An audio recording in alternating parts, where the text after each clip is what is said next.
আসসালামু আলাইকুম, কেমন আছেন সবাই? আজকে আবারও একটা নতুন ভিডিও নিয়ে চলে আসলাম।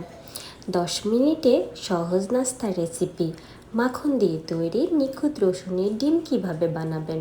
তো প্রথমে আমি একটা বলে 3টি ডিম ভেঙে নেব। তারপর পরিমাণ মতো লবণ ও ব্ল্যাক পেপার দিয়ে দিব। তারপর কুচি করা রসুন দিয়ে দিব। চিলি ফ্লেক্স দিয়ে ডিমগুলো ভালো করে মিশিয়ে নেব। তারপর চুলায় একটা প্যান বসিয়ে দিব। প্যানটা গরম হলে গার্লিক বাটার দিয়ে ডিমগুলো ঢেলে দিব। তারপর আস্তে আস্তে ডিমগুলো স্ক্রাম্বল করে উঠিয়ে নিব।